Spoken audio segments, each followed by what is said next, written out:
everybody, welcome back to BnB Anime. I am Blue, that is Brad, and we are going to be discussing Dr. Stone... What is it? Stone Wars? It is, isn't it? Yeah, or Dr. Stone Season 2, whatever you want to call it, but official name is Dr. Stone Stone Wars. Yeah, but before we get into that, Brad, I've heard you've not been feeling very well. What's up with that? It has been a weird time. I think I got a bad bout of food poisoning, so that's been fun. Also dealt with a migraine yesterday, so I had to cancel stream. But otherwise, I've been good. Mm-hmm. The GTA RP server has kicked off in full now, so I've been dealing with that. The bugs have been a little bit game breaking at times, but it has led to some of the most absolute hilarious RP that I've ever seen. Mm-hmm. So it's been wonderful. This has been some of the best times that I've ever had streaming. So I have no complaints. How are you? I'm doing all right. I'm glad you're having a good time streaming. What happened to me? Oh, I had an MRI this week. Mm-hmm. Yeah, I heard you got to stay in the Superman pose, and I know how long those things take, so you were basically Superman for about an hour and a half, 2 hours. Yeah, it wasn't quite so long for me. Well, I suppose it probably was, because I had to do, like, a couple different things, but, like, the actual MRI was probably only about a half hour, because, of course, they were only doing my wrist. Mm-hmm. But yeah, the dye injection and the examination and all that kind of stuff, it was all done in a Superman pose. So, yeah, but there were breaks where I was like, I got to ride in a wheelchair, which is always fun. Ooh, that is real fun. Yeah, after they put the dye in, because they didn't know if I was going to have an allergic reaction. The chances of that is incredibly small, but they want to just make sure. And also some people, like, are fainty when it comes to needles and stuff. Me? Anyway. Yeah. But it was fine. It was a lot of waiting in separate waiting rooms. You know, one stage, then you wait for a long time, and then another stage, and then you wait for a long time. Which wasn't, great for my anxiety. Oh, no, I understand completely. Mm-hmm. Put lots of grounding techniques to the test.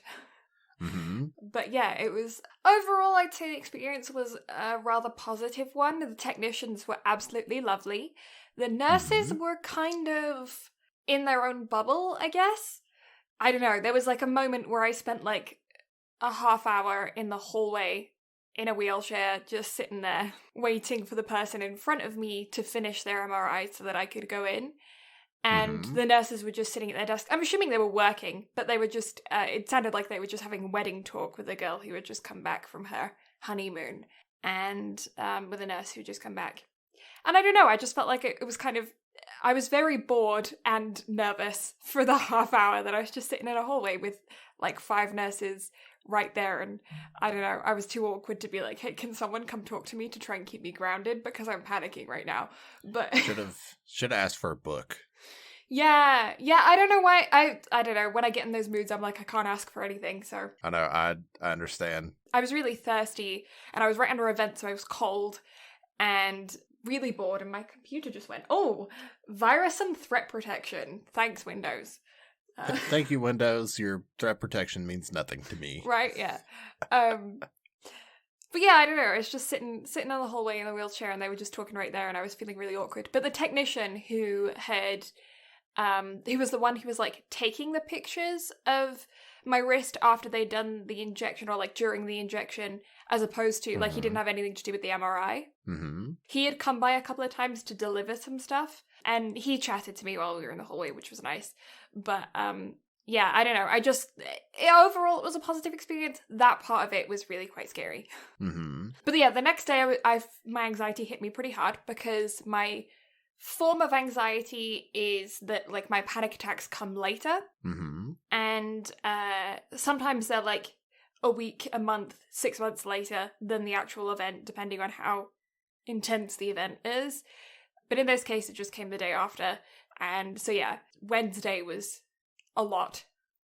Was it Wednesday? Yeah, Wednesday. Then I had the dentist. Dentists are amazing. Dentists are the worst, but they're also amazing. Yeah. I have mad respect for dentists, because I feel like a lot of people are more scared of dentists than they are of, like, any other medical profession. Me. Mm-hmm. I've never been to the dentist and been given good news. Like, I've always been yelled at of, like, you don't floss enough, or, oh my god, I don't even want to talk about how bad it was whenever I had braces. Oh my and god, I get it. You only have one set of teeth. So I get it. You got to take care of them. But, oh, my God. Mm-hmm. Yeah, and so I had to go to the dentist. Luckily, it was only a cleaning, and I went in there knowing that because I'd had my x-rays last time.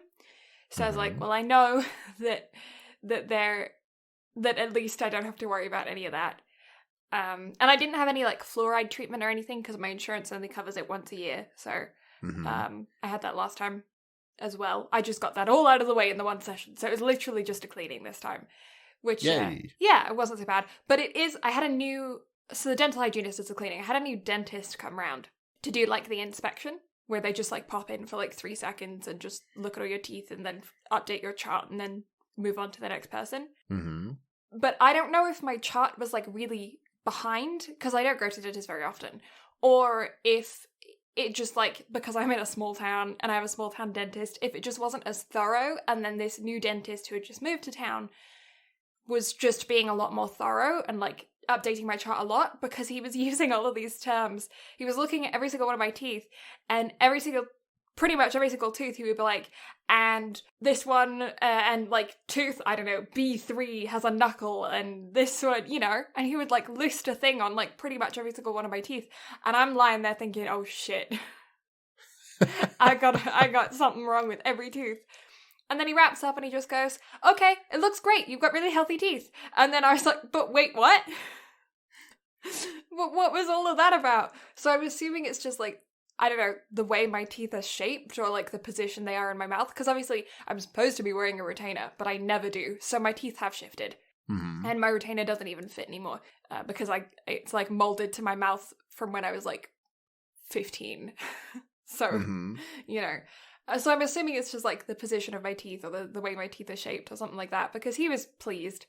But, yeah, I don't know. But I watched, like, a food cooking show throughout the whole time when I was getting my teeth cleaned, and oh my god, was I hungry afterwards. So it wasn't Food Wars?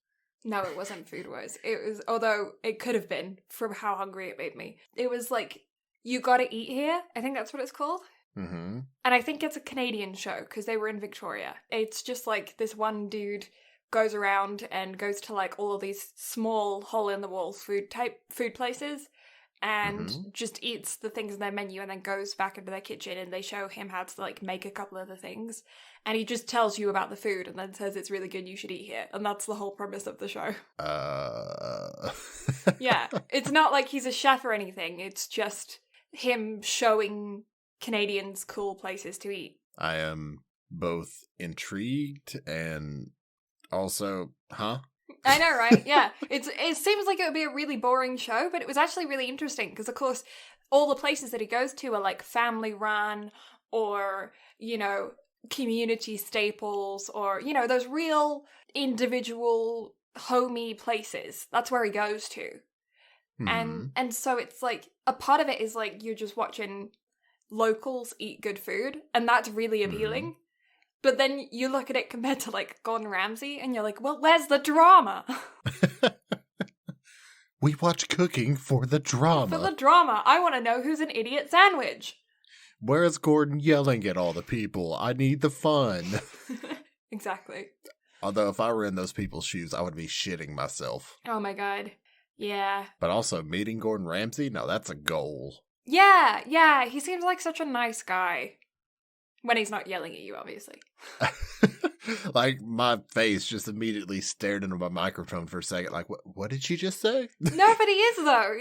No, he does seem like he's a really, like, brilliant individual and just so cool to talk to. Yeah. As long as you're not, you know, cooking for him. But then again, I think he would be fine if you were cooking for him, but not trying to serve it to a customer. I think that's the thing that makes him so passionate. Is when he knows that this food is going to be going to somebody else and you could possibly make them sick or just not give them the service that they paid for, because of course he is dealing with high-end gourmet food, you know, a lot of the time. So you're paying way too much money.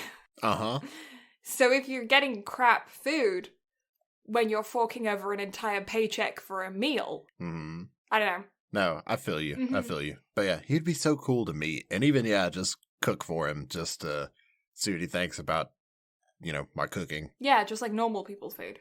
Normal people food. You want to try my Cajun chicken Alfredo?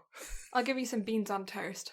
I've never had beans on toast. What? No. Do not tell our Welsh friend that. That is the national dish of Wales. Our Welsh friend also listens to every last one of these. Yep. In fact, they're probably the first person that listens to these out of anyone. Yep.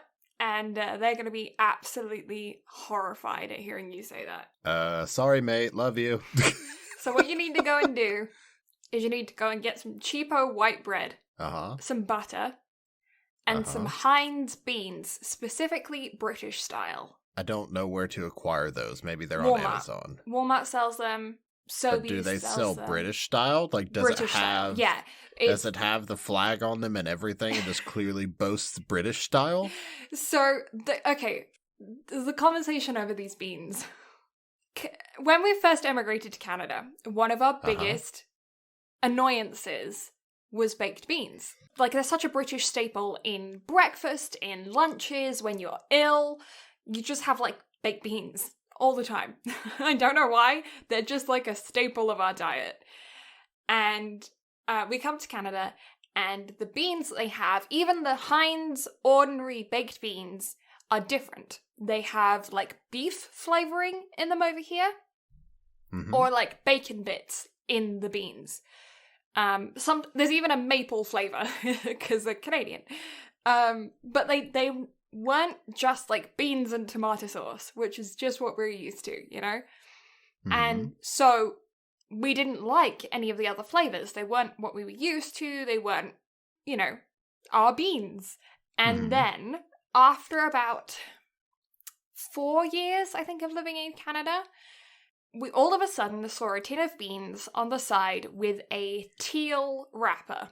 And up until this point, all of the wrappers had been like red, And we had a look at them and it said British style on the front in the teal wrapper, which is like the archetypal traditional British bean tin.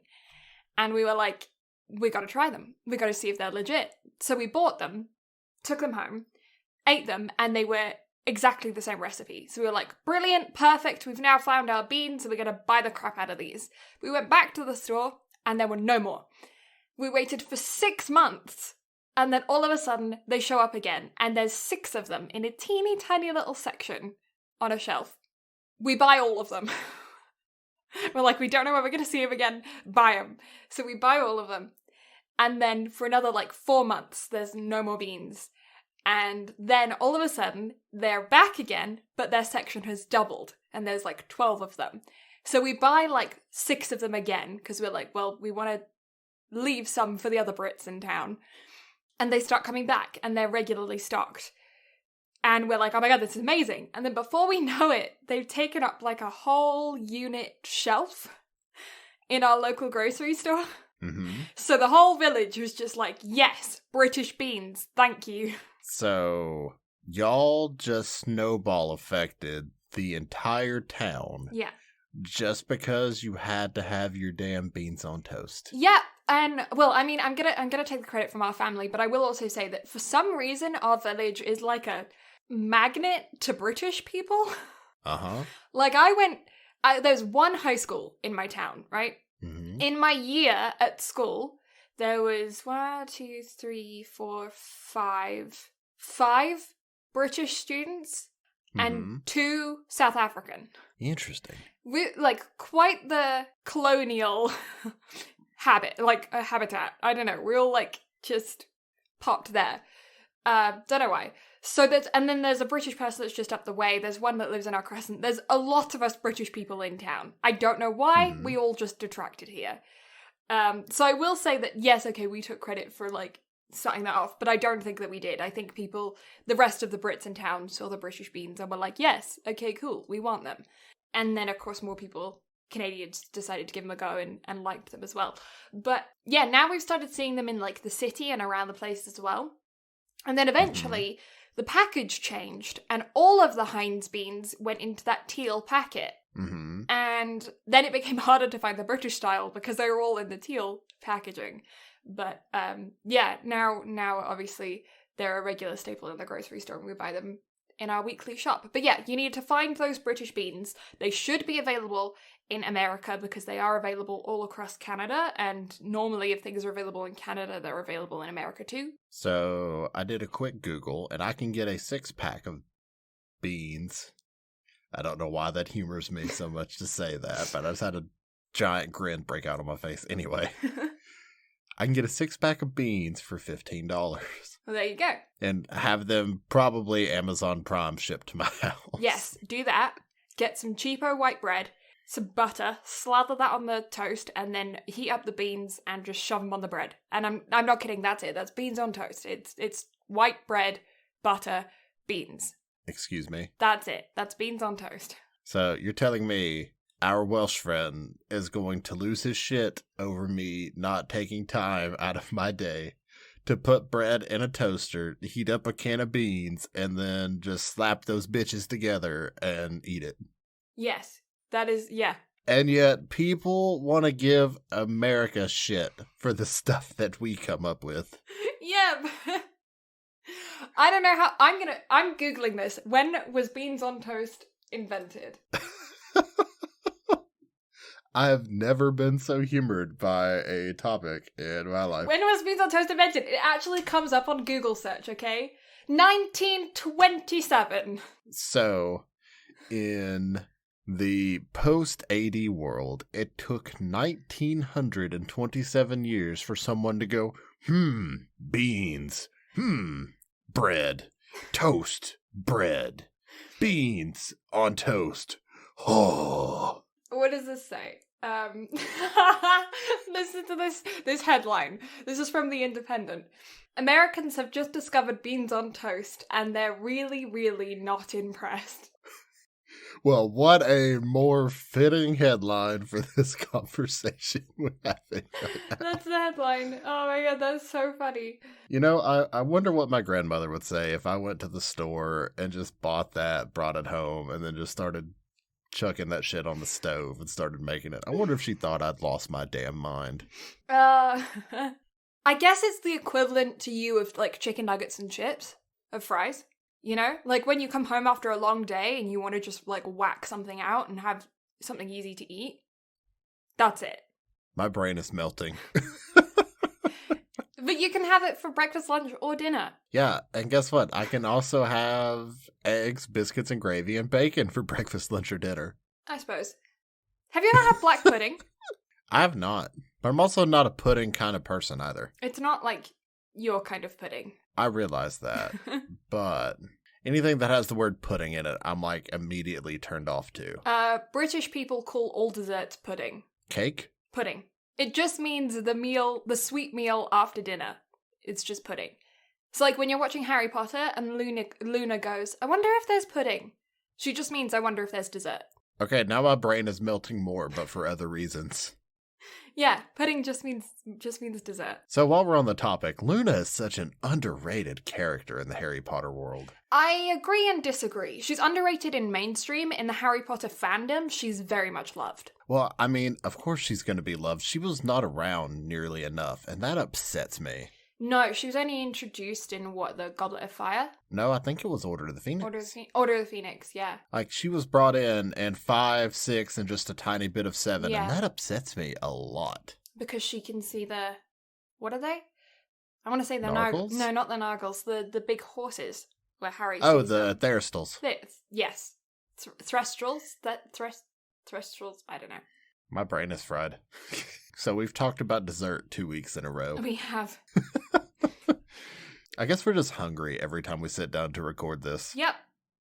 Yep, that makes sense. Although then again, Stomach Chan hasn't made an appearance in a while, so I guess we haven't been too hungry. Stomach Chan made a huge appearance earlier today. Oh. Yeah, I was sitting down trying to think of something that we could do for dinner. And I turned to my mum and I was like, vegetable pot pie? And she goes, maybe. And my stomach just goes, and my mum goes, vegetable pot pie it is. And I'm just like, okay, cool. That's splendid. That's awesome. Yeah, so that's what we had for dinner. I had tacos. Nice. Probably not the best on an upset stomach, but you know what? Who cares at this point? Soft or hard shell? soft corn tortillas. Ooh. Yeah, the Honduran place next door to work sells tacos. Nice. So I'd like to go down there and get their food because it is fantastic. And also, I'd legitimately have a line item for them in our budget. That's how much I go down there and eat. They have a specific line in my monthly budget of how much I can go over there and spend. That's great. It's a problem. But yeah, shall we get into some news? Yeah, let's get into news. So, we talked last week about how a lot of shit was coming to an end. Well, we were trolled. Oh. So, Attack on Titan Season 4 Part 2 is officially going to be airing in winter of 2022. Ah. So, starting in January, Attack on Titan is going to continue again. I'm not mad. I'm just disappointed. Biggest April Fools. Right? I can't remember the name of the company, but in France, there was an April Fool's joke that came out where a company sent a fake bill to like 5,000 or something of their customers that basically said that they'd ordered like 37 pizzas and the total was like 500 and something euros.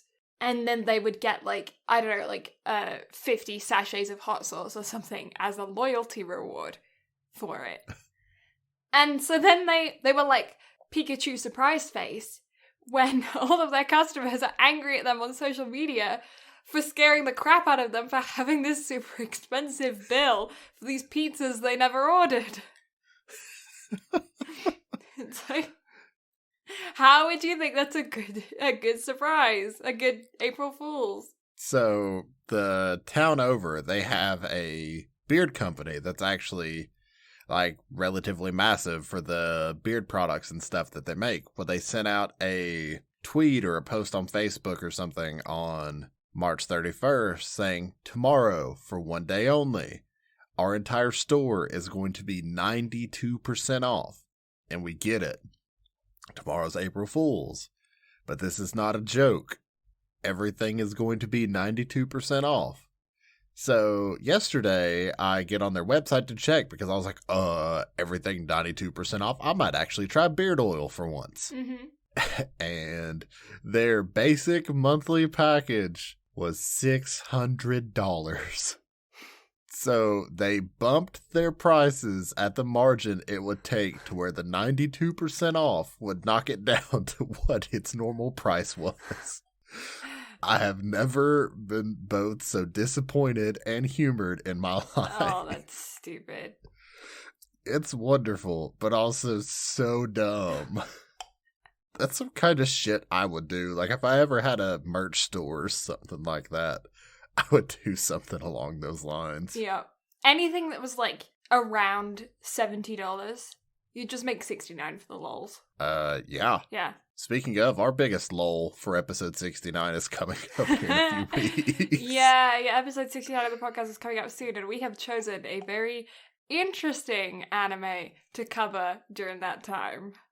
What do you mean? I can't think of anything more fitting It's perfect. for that episode. You know what? Let us know your guesses for what it is that we're going to be covering for episode 69. First person to guess it on Instagram gets a shout out of some shape, form, or fashion. I don't know. Yeah. Just make it a game. Mm-hmm. Like, whoever guesses it, it just gets a shout out. Why not? Yeah, we'll give you a shout out here on the podcast. Yeah. But, yeah, the Attack on Titan thing, I'm intrigued by that decision to postpone it a full year for a core, because typically you get, 6 months between cores? Mm-hmm, yeah, it's normally the next big season. But they postponed it out a year, even though we weren't expecting it, because season 4 was billed as a 17 episode end to the show, but we only got 16 episodes. Mm-hmm. And so winter 2022 was given as the date for episode 17, but we don't know how much more there's going to be. If it's just episode 17, imagine how people will react. Well, if it is only episode 17, they're legitimately going to have to make it like an hour to an hour and a half long, like make it a feature-length film. Yeah. But I guess it just depends on what they want to do, because if they were to do that, that explains why they're putting it off a year. Mm-hmm. Because MAPPA probably needs that amount of time. However, all of the action is taking place back on the original island now, so they don't have to go through and like reanimate scenes and stuff like that. They have all that extra area to go off of. Mm-hmm. So it would make sense if the last one, if they're going to extend it or whatever, especially considering the success of Demon Slayer. Mm-hmm. If they do make it a full feature-length film, they're on a good wave right now. Well, apparently they have Attack on Titan has officially outsold Full Metal Alchemist Brotherhood for total sales. Yeah, that doesn't surprise me. It doesn't surprise me either, just because of the hype around it, but I think that's just kind of it, only because it's the final season. The hype has pushed it to the point to where it's at. Mm-hmm. Agreed. And everyone is on a huge anime kick right now. Mm-hmm. Anime has become popular. Yeah, it's really mainstream, and people that are not within like the anime age bracket as such, that has kind of been stereotypically set from the image that anime had like 10 years ago. People are now like watching anime. My mom watches anime, you know? So it's especially with it being on like Netflix and Hulu and Disney Plus, all this kind of stuff, I feel like it's opening to a whole new market here in the Western world. So what kind of anime does Mom like to watch? Mom loves adorable films. So Ghibli is just 100% up her alley? Yeah, she watched them before, like when they first came out. Because, like, my mom's always been really, really close with her sister-in-law, my Auntie Fumi. Mm-hmm. And so my Auntie Fumi, obviously, is Japanese. Mm-hmm. Brought a lot of Japanese culture and stuff with it. Because my Auntie Fumi was actually a student in my grandma's house. My grandma used to rent out some bedrooms to the university students. Mm-hmm. And my aunt was an exchange student for a year and stayed at my grandma's house where my uncle was still living at home while he was also in university. And that's how they met. So when she was staying there for a year, she was obviously very much still immersed in the Japanese culture. And that's when my mum first got to know her and was like introduced to a lot of stuff. And then when she came over to live permanently and married my uncle, my mum and her got really, really close. And it like opened up a whole new world to my mum. You know, my mum learned how to use chopsticks and opened up a whole new level of food. My aunt helped my mum with like, I don't know, ancient Japanese recipes when my mum had morning sickness with my brother. My mum was like, the only thing that ever helped me with morning sickness was your Auntie Fumi's special tea. And I was like, okay, cool. Good to know. And all that kind of stuff. So my mum's been involved in Japanese culture for quite a while because of that. But since we emigrated, obviously, she hasn't had that direct influence. Yeah, it kind of has been in more recently as she's been getting back into it. So she's been watching the old things that she used to watch. She's always been a huge fan of original Japanese horrors because she watches the remakes and like Swedish horrors as well. But she watches the English versions and then she's like, this is crap. And then goes and watches the original. And yeah, she's been watching anime as well too. She was very interested in Laid Back Camp. I actually had to give my mum my Crunchyroll login so she could watch it. Yes. Yeah. And because she always asks me what we're covering here on the podcast. And she was interested in Dr. Stone as well. I was talking to her about that earlier. It's funny because just how I've immediately labeled Dr. Stone as your anime. Yeah. So totally makes sense. What else does she like? My mom's not so big into the sports animes like I am, and she's not so big into the huge like Gundam fighting shit that my brother is. She really likes her slice of life. She likes things based off of old fairy tales. She likes the lore. So Fruits Basket would be right up her alley. Yeah, I think she wouldn't mind Fruits Basket. She doesn't like, I don't know if she would like the idea of children in pain, though. My mom's a bit squishy. Oh. So, no Your Lie in April. Definitely no Your Lie in April. Well, I mean, she would like it because she would appreciate the art from it, but she would cry. Aren't we all? I've already begun my Your Lie in April rewatch for the year. Aww. And I'm ready for the pain. What else would Mom like? She would probably like The Ancient Magus Bride. And Bed and Breakfast for Spirits. I can never remember the beginning of that one. It's like something Bed and Breakfast for Spirits.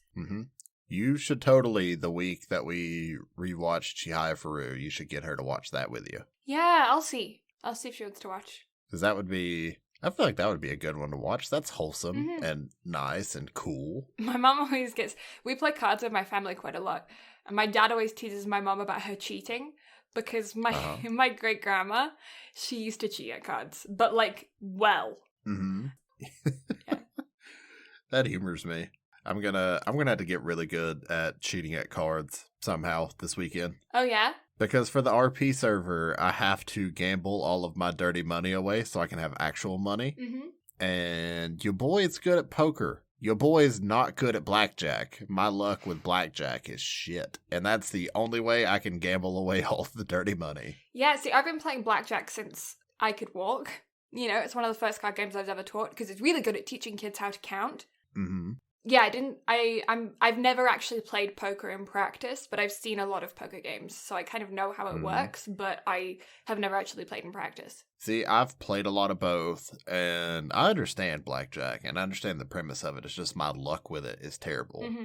Whereas poker, since it's all 100% about bluffing, your boy's got just resting bitch face, so my bluffs are on point. Do you know what gin rummy is? I know of it. I've just never played it. Yeah, that's a standard game that we tend to play in my house. Either gin or gin rummy. Game nights at your house sound like a blast. It's really fun. We do have a good time. Yeah. Are you ready for the next piece of news? Yes, I'd love to hear the next piece of news. I am also ready to hear the next piece of news because Sword Art Online Progressive, the film, has been set to premiere in Japan in autumn of this year. Ooh. I'm so excited. I know you and I have talked before about how excited I am about SAO Progressive finally getting an anime adaptation. Mm-hmm. Because SAO Progressive is what SAO should have been all along. Mm-hmm. It is just a story of Aincrad told from floor to floor. There's no jumping around. And you get to see how the individual relationships between Kirito and Asuna, who are two solo players, how they end up coming together to fight on the front lines. Mm-hmm. And it's lovely. I love it. It's so much fun. And I'm so happy to see that it's getting an anime adaptation, but also it's keeping the animation style of Alicization onward. And that makes me happy. Mm-hmm. Because Alicization is where SAO for me just truly took off. Yeah. Because we've talked at length about our feelings on SAO and the first arc and then everything else. Yeah, we have. If it's good, you have to let me know, and then I'll let the twins know, because they were so upset with Sword Art when it started to sway drastically. Tell the twins to watch SAO 3 on. Okay. Because Alicization is, they basically reboot the series. Mm-hmm. And the animation budget increase is phenomenal. The storytelling got its own reboot of like proper storytelling. I laughed. I cried. It was a great time. I really want to rewatch it. Yeah. So I need to figure out how to make the SAO timeline work for the podcast to where we don't have to watch any of the cringy, stupid bullshit. Just so I can schedule it, because I think you would also love Alicization and whatnot, just because of the fantasy elements and just how pretty it is. Mm-hmm. It's so good, man. Yeah. So I'll make it work somehow or another. And then finally, last piece of news. There's been a new My Hero film announced. Ooh. So My Hero Academia World Heroes Mission has been announced, and there's been a preview trailer revealed. We have no official release date yet. However, that doesn't matter. I'm just excited. Yeah. Do you feel like My Hero has a lot more films than most anime, or is that just me tripping? I think that's you tripping. Okay. Because if you look at, say, Dragon Ball, for instance, and as long as it's been going, it has a metric shit ton of films. Okay, whereas My Hero, not so much. Yeah, fair point. Because My Hero gets a film like once every couple of seasons. Mm-hmm. Whereas I feel like Dragon Ball, anytime Toei Animation starts hurting for money, they're like, all right, make another one. Yeah. But I'm excited because I'd like to see where this one is going. So as of now, the first episode of My Hero for season 5 has dropped, and I have watched it, and I am enjoying myself. Mm. The OP actually leaves a lot to be desired in the imagery that it's showing. So I'm excited to see what all this season has to offer versus, you know, where everything is kind of headed. Mm. Speaking of OPs showing things that are there to offer, but not, like, giving it all to us, Dr. Stone this week, man. Yeah. Because, I mean, with Dr. Stone, we discussed all the backstory because nothing has changed between the last season and this season. Yeah, the last one of this one. Same studio, same everything. The season actually just wrapped up, so it aired from January of this year to the end of March of this year for a total of 11 episodes, which was odd. Yeah. That's an odd decision, and we'll kind of get into why as we talk about the episode, but it was an interesting watch this week. It was, yeah. I feel like, obviously, it opens up a lot more questions, and I also feel like it strays slightly from the first season's kind of rules that were set, if that makes sense. Mm-hmm. It does. Yeah. But at the same time, it's still its same lovable self. Absolutely. The humor that was in the first season is absolutely still throughout the second season. I don't feel like any characters changed significantly personality-wise to the point where it is uncharacteristic. I feel like they remained consistent. We had a lot of growth out of some characters, more than what we would typically expect. And also the new cast that was revealed were pretty cool as well. Yeah, we definitely got to see some more of some characters that we didn't get enough of, and some more of some characters that we fell in love with that weren't featured much in the first season. And then some very interesting new characters, and some of which I am intrigued to find out where they stand. Mm-hmm. And then, a big twist at the end. Major big twist at the end. Actually, multiple big twists at the end. Yeah. The end of episode 10 and then all through episode 11, I was like, what in the fuck is going on here? Yeah, and there's one big rule that is changed in episode 11 in the, structure of the way that the show is. And it's going to be interesting to see how they make that work. Obviously, it kind of left on a bit of a cliffhanger to leave you off for the next season, which is exciting but frustrating, as all cliffhangers are. Mm-hmm. But yeah, I definitely feel like if you liked the first season, you would also like the second season, so give it a watch. Yeah, 100%. So be sure to, if you haven't watched it already, go watch it, because spoiler chicken hats are on. Yes. Okay, first big thing that I want to talk about. So, Dr. Stone is heavily based in science, right? But the medical science in this show just went out the fucking window. Yes, but also Senku kind of made it a point of, I'm not a doctor, I just like science. Yeah, but specifically Tsukasa's abilities with a punctured lung. Yeah. That's no. But I also don't hate it, because the chemistry, the physics, and have always been consistent, but the biology has never really, because there is that supernatural element of the show about the fact that they were all petrified in the first place for 3,000 years and then were broken from their shells via nitric acid, you know? Well, not only that, but Tsukasa is also technically superhuman. Yeah. So I am willing to give that a pass, because I feel like if that happened to any other character, they would have killed him off. But because it's Tsukasa and he's who he is, of course they're not just going to kill him off. No. But I will say that they very clearly broke the science rules this season. Although it was kind of already broken in the first season, just because that's the premise of the show, is science that we don't yet have. But yeah, this season absolutely destroyed the rule of consistent science. Although they streamlined a lot of shit in this one too, which was also great, but also disappointing. Yeah, so how do we start off? The completion of the cell phone and the mission to try to drop it off for Taiju and Yuzuriha. Yeah, and they also create sound bombs, and we learn more about Homaru's past as a gymnast. Mainly just because that just scene of trying to hop through the forest with Kohaku. Yes, yeah. Also the flares, man, just to try to knock her out of the tree. Yeah. And then Senku tackling her ass. That had me die. Yeah. Remember, she's like, oh, wait. And then just yeets his ass off of her. Yeah, I do really appreciate how consistent they are with the fact that Senku he does not do physical activity. No, none at all. That's what he has other people for. Yeah, 100%.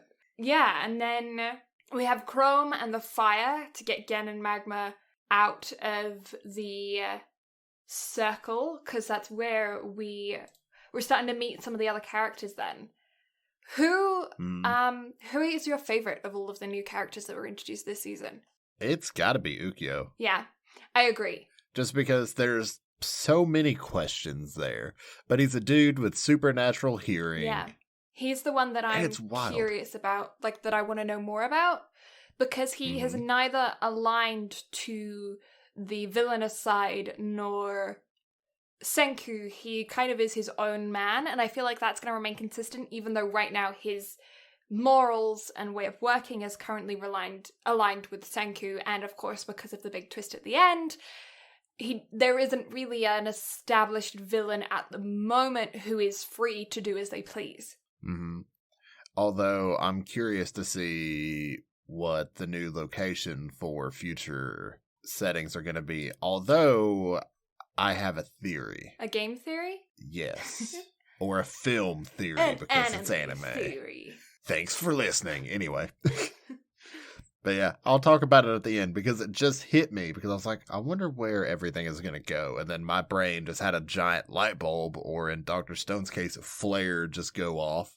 I'm just like, ooh. I'm very excited about the hint of possible pirating, even though there is nothing to pirate. But still, the idea of going on an adventure in a big boat excites me because if you don't know, I have a thing about swashbuckling pirates. I think it's amazing.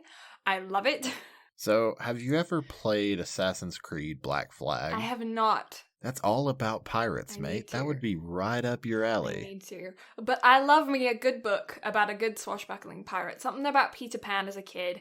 I was more on Captain Hook's side than anybody else's. I am a huge pirate fan. Obviously not actual pirates who go around and pillage and murder and all that kind of stuff. That's not cool, fam. But, like, the idea of just sailing the seas and sea shanties and everything else. The sea shanties, the sirens, the mermaids, the rum, the discovering new lands, meeting the locals, that kind of shit. Sword fighting, finding treasures with maps. That is the Kraken. I do love a good Kraken. I would never want to actually meet one, though. Like, I'm chill just looking from a distance. But like, hey, Mr. Kraken, you want to get the ship over there instead? Yeah, do you wanna just, like, not, please? But, like, we could be cool. But all that, I freaking love. I think that's amazing. I'd rather avoid the scurvy, if possible. Yeah. But yeah, I don't know. Something about classic pirates just is very appealing to me. And so the idea of that being a possibility in this show, even though I know it's never going to be what I have in my brain, because it's Senku and science, but I swear if they don't start the next season off with everybody in pirate outfits, I'm going to be upset. Yeah, I'm going to riot. I'm taking it to the streets. We ride dawn. Duh. I really like Nikki as well for a new character for this season. Mm-hmm. She is very, like, she's kind of an oxymoron for her own character, and I enjoy that greatly. Uh-huh. I love how butch she is. We love a good butch female. A good, strong, powerful female who also has a very soft, squishy side when it comes to her idol. I think that's amazing. Oh yeah, and the way that she beat the shit out of Taiju too. Yeah. Oh yeah, and he's supposed to be the muscle of this show. He's I mean, he is the muscle. His constitution is extremely high. And he's got, like, no pain. He doesn't feel it. Like, the way that he withstood that sonic blast, that was kudos to him. Especially considering he's one of the ones with the big ears. Yeah, and he had no earplugs in. Right? Yo was also really funny because he's so dumb. Mm-hmm. He's so full of himself, but so dumb. Just him getting confused with red-colored water. Yeah. It was brilliant. Oh, yeah. It was lovely. It was such a good show. I laughed so much watching this. We got to see more Suika. Less Suika this season than last season, but we still love her. Of course, the great detective Suika. She is on par with Batman. Oh, yeah. And Gen is still consistently a huge part of the show, which I appreciate. I really like how he's a integral part to the intelligence behind everything and kind of gets ignored every time. Oh, yeah. And then Chrome just stepping out of his shell and stepping up his science-y brain. Oh, yeah. This season. Breaking ropes with acid made via sweat. That dude worked his ass off. Also, where did he get all those things of water? Like, did he have to wake up a guard every time he wanted water? Probably. Like, I was intrigued by that, but also kudos to him. Mm-hmm. Also, to come up with that much sweat in one night. Mm-hmm. Kimro is still with his rules are rules, which is good because that is a consistent meme here on the podcast that we love. Yes, and also that's a very good saying for the medical rule breaking of rules are rules. Yeah, that you totally threw out the window this time because they made science that has yet to exist. Uh-huh. And then we got to introduce to Tsukasa's little sister. Such a lovely character. Yeah. Also getting to see Tsukasa's soft side. Yeah, and to understand more about his character, why he is the way that he is. And that moment where he was going through and explaining that he remembered where every single statue was that he crushed. Mm-hmm. It really gave him more of a human side to his, before he was a bit of a one-dimensional villain. But this season absolutely gave him not just reasoning, but it gave us understanding. 100%. I just felt like he was very underdeveloped. And then going into this, we just got to see so many more pages turn and just so much growth out of him. Yes. Because he has a human side, he has compassion, he has all of these other things that we just don't get to see until this point. Yeah, 100%.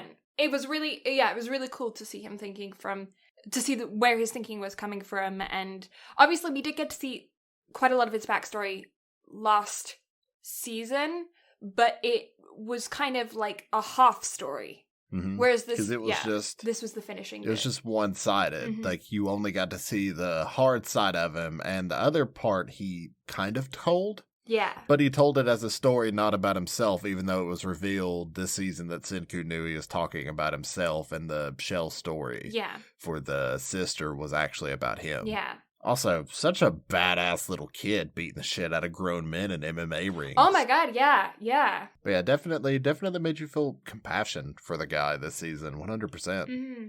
Then we also got to meet the journalist, Minami, who is right now still... You got to see her a little bit more. Yeah, she's right now still pretty one-dimensional, but I feel like she could be a character in the future that could possibly become more of a... I would feel like she's going to be more of on the villain side. I don't know if we still get to see her because she could just fade into the background, but I don't know. I mean, as much as she was stuck to Tsukasa's side, I could see her kind of going with Senku and them and becoming a little bit more of an integral part just because of the making up that Senku and Tsukasa did. Or maybe she's going to look after Tsukasa's sister. Yeah, I could also see her totally going on the flip side, though, and going with Hyoga because she seems very, power hungry. But that's not necessarily a bad thing because she could obviously see that Senku is the person who is going to give her that, and so she works with them. But I can also see her going on the flip side and becoming a pretty good villain as well. So it's going to be interesting. It was also very interesting to see that Homaru stays consistently on the villainous side despite the fact that she seems almost friendly with Senku and the others by the end of this season. Mm-hmm. I mean, they gave her cotton candy for crying out loud. And ramen. Yes, exactly. Also, the fact that they made freeze-dried ramen this season, that was cool. That was some technology. Can we talk about the tank? They made... So, first off, they made a steam engine in a matter of 2 weeks from scratch. Yeah. Excuse me? Yeah. Then not only did they make a steam engine, but they do some paper mache bullshit and turn that steam engine into a fucking tank. Yep. But not only do they turn it into a fucking tank, but Tsukasa, somewhere in his brain, figured out that Senku would build a fucking steam engine vehicle. What? Yeah. I do not... It would have made more sense if Homura had went back and told them that he was making a tank, but no, Tsukasa was just Senku could build a steam engine in the span of 6 months, and I was like, excuse me, It honestly bitch? makes me wonder about Tsukasa's IQ. I mean, it's obviously been shown that he's extremely intelligent. Mm-hmm. But he's just fundamentally in the area of MMA, that's where he studied. And probably, I wouldn't be surprised if he's quite intelligent in medical science because of Mirai, his little sister. I feel like he would have done a lot of studying on her, but only in the specific area of her case. So it might be quite limited knowledge. Mm-hmm. But it just didn't make sense. That immediately threw me for a loop watching it to where it's wait, but what? Where do you get this idea? Yeah, because it wouldn't have occurred to me in a million years that he would make a tank. Mm-hmm.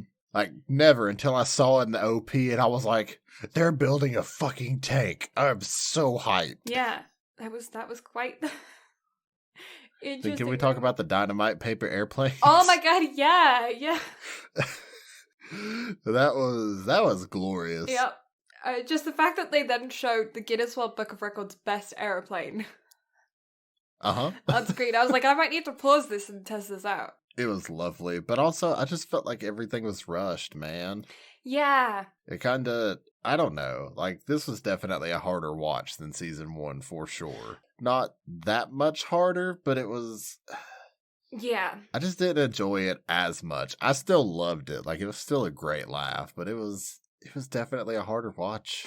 I feel like there are a couple of things that have kind of shifted the way that the show works that have made it not less appealing, but appealing in a different way that's left this kind of unsettling feeling in me. Number one, I feel like it lost kind of a lot of its charm purely because it's the second season. So the first season, it's new, it's like something I've never seen before, I've never watched an anime that's so heavily based around science. It's got that like unique feeling to it, but obviously the second season can't have that same unique feeling because it's the second season. Mm-hmm. I also feel like they did break a couple of the fundamental rules that kind of shaped the show with the fact that their medical science became so unbelievable. Tsukasa being able to perform full MMA stunts, like no-handed cartwheels and shit, after he had been completely impaled with a spear where they stated that he had a destroyed lung, is so scientifically unbelievable that it kind of pulled me out of the show a little bit. Mm-hmm. And I know that he's like a superhuman character or whatever, and they were all petrified in the first place, so the science isn't consistent. But I just feel like they've been so good about making the science at least realistic up until that point, that in this hypothetical, that this just doesn't make sense. So, you want me to... I think I know how to word this in a very simple way. Mm-hmm. They showed the shonen side of it. Yeah. Because it's a shonen. Mm-hmm. And so ultimately we saw more of that this season. Yeah. And I'm not happy about it. Yeah, I agree. And I don't know, it's hard to explain that because I love a good shonen. It's just that normally a shonen is a shonen on the label, you know? It's like, it's a shonen from day one, it's a shonen all the way through. Yeah, and this was definitely not a shonen for a good chunk of season 1. Yeah. Like, it had its shonen elements, and that's fine, because it's a shonen. It should. However, it shouldn't let all of that show and show so much in the second season. And also, they shouldn't have rushed everything that they did, because I feel like this season could have been stretched out into like a full 2-core season. Mm-hmm.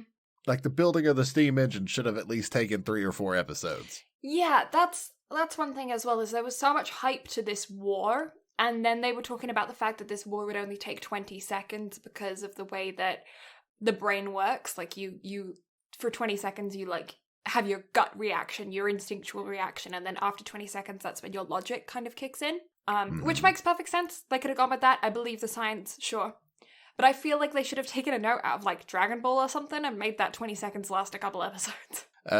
Yeah, I can also agree with that, but also, I think they try to stay away from that version of shonen, just purely for the sake of, I feel like that might have tainted the way the show felt a little bit. But the whole interaction with Tsukasa and everything else should have been drug out more. Oh, yeah. Because they accomplished everything they needed to for that 20 seconds, but they could have drug out that whole scene with them, like, fighting and trying to scramble how to come up with a fucking liquid version of dynamite. Oh, yeah, and who was it that got, like, shot with a spear? Ukyo? Oh, Ukyo. Yeah, and they just left him on the floor. Bleeding. Did you see that? I was, like, sitting there and I was just like, and they're just all talking, having a good old chinwag, and I'm just watching it, and I'm just like, is not a single side character, not a single rando person isn't just gonna, like, they didn't just animate them next to him, just, like, checking on him. They're just gonna let him bleed out on the floor. It's chill. So, have you watched any of Dragon Ball Z Abridged? No. So, there's a running joke that in Dragon Ball, they have a thing called a sensu bean that can immediately heal all wounds and ailments. But in the abridged version, like, anytime somebody gets the shit kicked out of them, all you hear from the side of the screen is just Senzu bean, and then you see it just bounce off of the character that's unconscious and obviously can't eat it. That's all I could see during that was just a bean just bouncing off of the dude. Yeah. Honestly, though. It was just like, come on.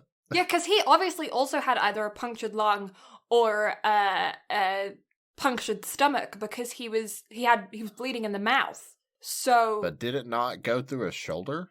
But he was coughing up blood, so I thought it went through his shoulder as well. But if you're coughing or puking up blood, then either your stomach or your lung has been injured. Well, I mean, it's internal bleeding in some shape, form, or fashion, so it probably just got into his stomach somehow, and then he just started coughing it up to get it out. Yeah, but it wouldn't have gone into his stomach if his stomach hadn't been injured. If it just went through his shoulder, it's only going to be in his shoulder. Maybe he bit his tongue. Okay, fair point. He could have bitten his tongue. I feel like I would probably bite my tongue if I took a giant fucking spear through my shoulder.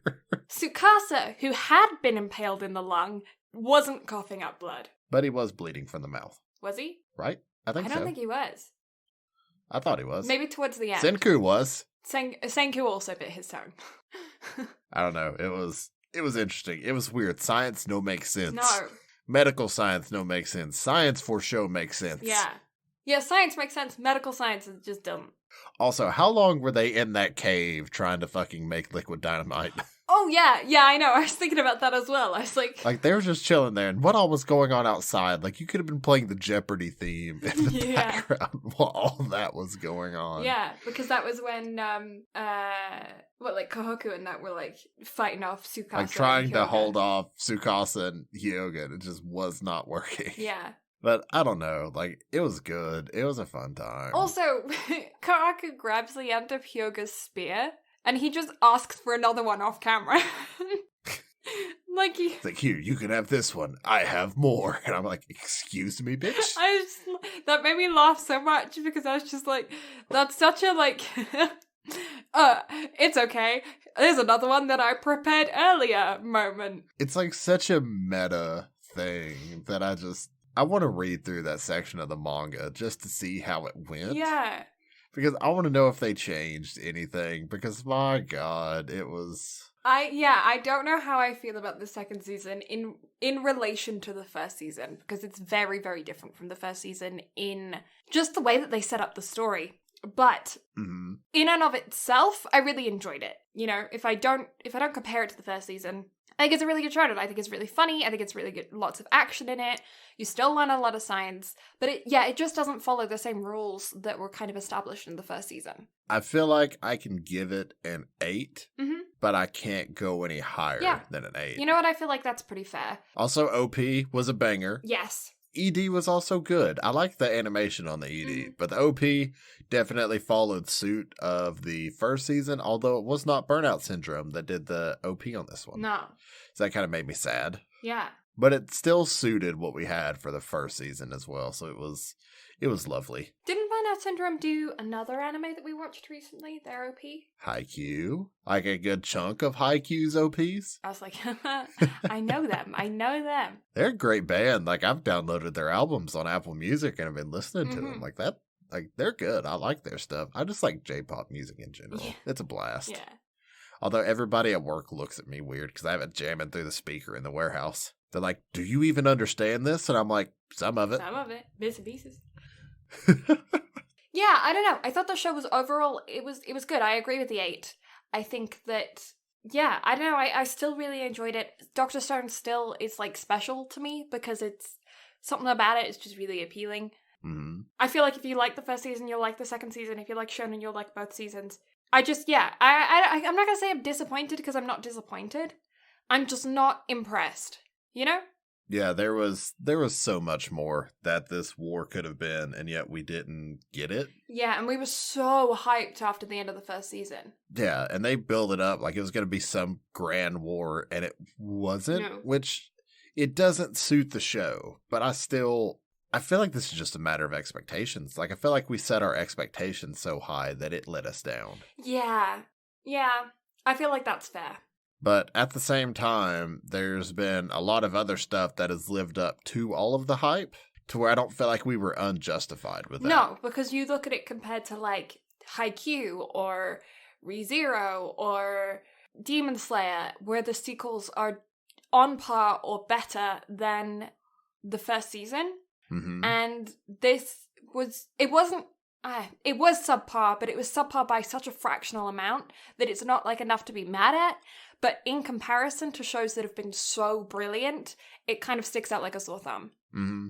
Oh yeah, 100%. So I sincerely hope that they can redeem themselves with the third season, because where they're going, I am definitely intrigued. Oh, so shall we talk about my theory I have for the third season? Yeah, I want to know. So, since you said there's no overarching villain going forward, well, obviously in the first season, Byakuya and them started on an island in South America near where the petrification happened. Yes. So, those people that were there, they obviously built a ship and migrated to Japan in Ishigami Village. Mm-hmm.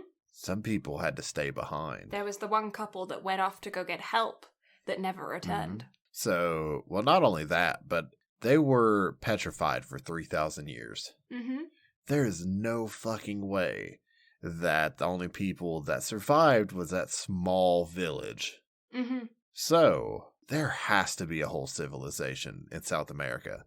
And I guarantee you that's where a lot of the next bad people are going to come from. And in typical shonen fashion, Hyoga and Homer are probably going to turn on Senku and them, but then they're going to join forces to fight the big bad that is in South America. So yeah, I'm excited to see where season 3 goes. I hope they build upon and grow and kind of learn from their mistakes, because again, I'm not a fan of rush storytelling.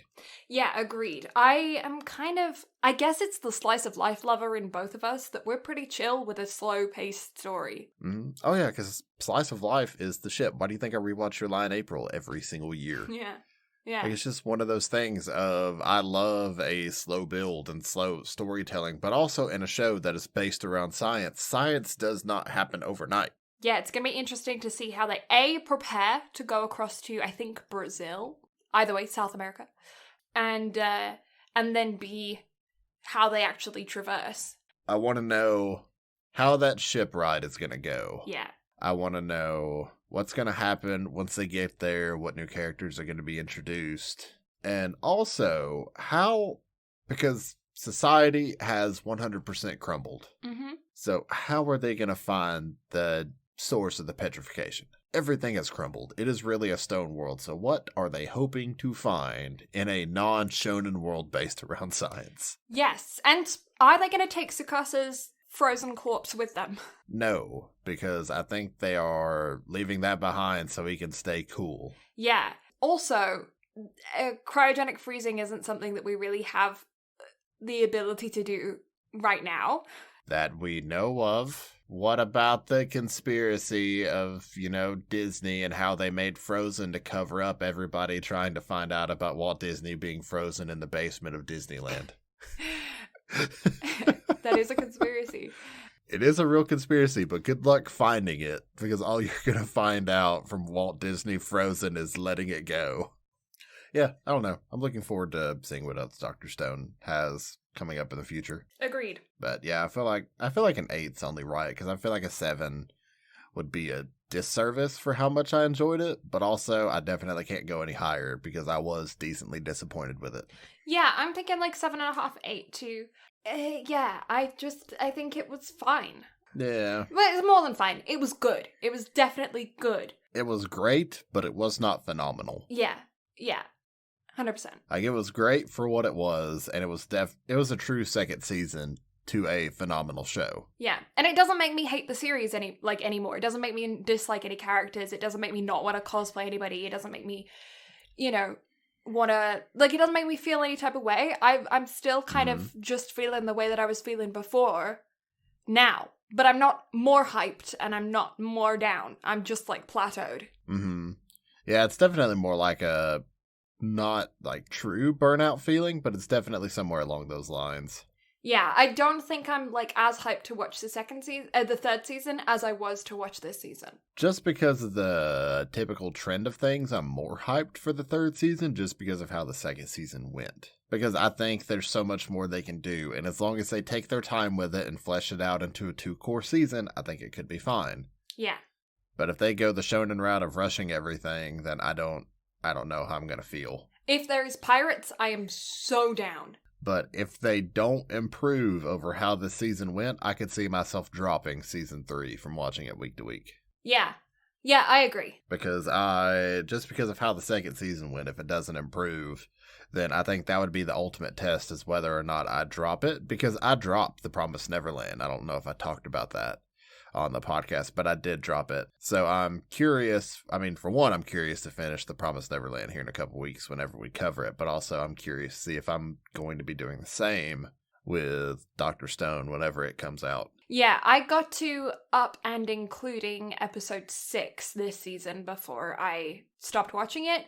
I will say 50% of that, it's just the fact that I cannot watch things week to week.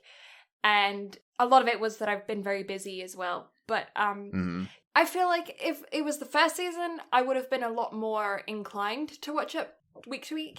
Mm-hmm. I don't know. It was still fine. I don't know. It was still great. I enjoyed it. Like, it's not as bad as we're making it out to be. We're just kind of taking out our disappointments on it because after how the first season went, it's like the disappointments stand out more than the actual show itself. Yeah. Although it was still a great time, man. It was still a really good time. I enjoyed it. I 100% recommend it to anybody. I think it's such a good show. There was a little bit more gore in this season, though, so I will say that there is more gore. So be prepared for that if you have a really young audience watching it, because I feel like we recommended the first season to everybody, despite the fact that the science is a little bit hard to maintain if you are super young. But yeah, there is a little bit more gore in this, so perhaps like PG-13. Yeah, I was going to say, season 1, PG. Season 2, PG-13. Yeah. Yeah, I don't know. I'm excited for season 3. I'm excited to see them in South America. I'm excited to see them traverse. I'm not going to be excited about the fact that Tsukasa's probably not going to be in it season 3. Mm-hmm. Because I love him. He's such a good character. I know what we need. What? The whole ship trip over can be a film. Mm-hmm. I don't know why, but that just went through my brain of I would love that because sea shenanigans just for an entire film. Like, I don't even give a shit if it's canon or not. Just let it happen. Yeah, I'm down for a sea shenanigan film. Just give it to us, please. If you're listening. Yes. You're not, but if you are, give it to us. Yeah, I don't know. I feel like I've said my piece. I feel like I have too, so wrap the bitch up. Let's wrap this bitch up. So, if you enjoy the absolutely lovely voice that has accompanied me, you can find Blue on Twitch at twitch.tv/Blue Lavender. She does not stream now, but if she ever decides to go back to it, you can find her there. She's also on Instagram and Twitter at Blue Lavender STM, to where if you like art updates, life updates, bean updates, stuff like that, you can find her on there. And speaking of bean updates, her dog Tilly also has a Instagram at the best Tilly Bean, which I think you just updated in the past day or two, right? I got that notification today. Yeah. Yeah, I need to look at that because I could use more adorable bean photos. Yeah, we got new pillows when we went to IKEA, and she very much tested them out, and that very cute pic is on the Instagram. Oh, I need to go look at it. Mm-hmm. And if you like Brad, who is the voice that is there, that dude who has the deep one and the southern accent. How dare you make fun of me? That one.